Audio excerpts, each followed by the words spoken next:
So about 3 years ago, my dad was looking in the internet and found this trip in which you went in a little boat in the open sea, um, release some chum into the water, and sharks would come, and you can go diving with them.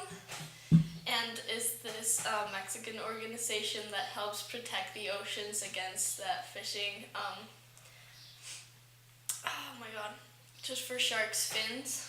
And we went into the trip, and it was a 3-day trip. So we went the first day, and we what was it?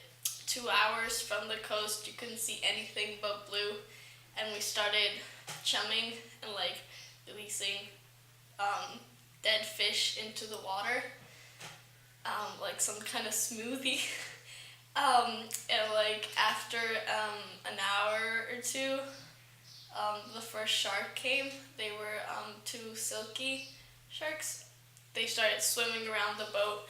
I think a hammerhead showed up too, but he went away.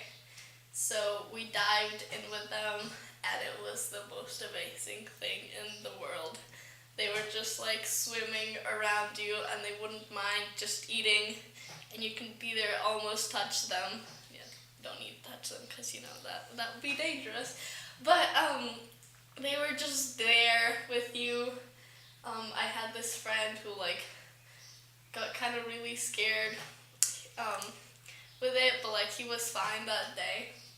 Then we swam for 5 hours with the shark, and then it went away. So we went back. On the second day, we went up again, and we chummed for I think it was 3 hours or something, and a mako showed up. That's the fastest fish in the ocean.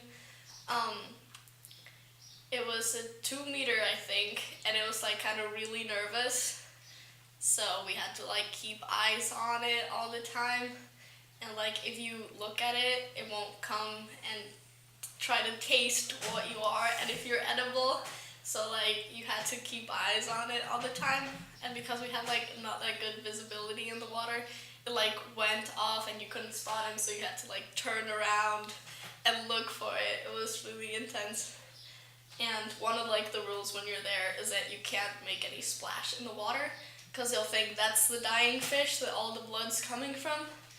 So they'll come, and because they don't have hands or anything, their way of knowing is by biting. So they would come bite you, right? So you can't do that. And the current was really strong that day, and we were holding onto a rope from the boat with a buoy in the end. And then this friend was so amazed by the shark, he just let go and started floating away. So his dad just called him, come back, and he realized how far he was. And he got really nervous and started splashing, trying to swim all the way back. And the shark was right behind him, about to take a bite from the fin. And I was on top of the boat at that point, so you could just see the fin coming at 2 meters from his fins, trying to look what it was, if it was a fish. And one of the guides that was with us that make sure that nothing bad happens, threw his underwater camera at the shark and put it into his, not into his mouth, but it almost bit the camera and then just swimmed off. And my friend didn't even notice. And I don't know, it was so funny. I mock him with that every day. And then the shark stayed for a while and then went away. I don't know. It's just really funny. And on the third day we didn't see anything. There were no sharks. But that's what it is. And since then I've gone almost every summer to go swim with sharks. It's really cool. Yeah, I've swum with 2 to 3 meter hammerheads.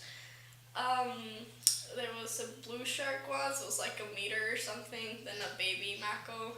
And the fun thing about baby sharks is that they're little puppies, dogs. They're just curious. They don't bite, but they swim in between your legs and then just like crash into you and like then swim away, but nothing happens. It's just so cool.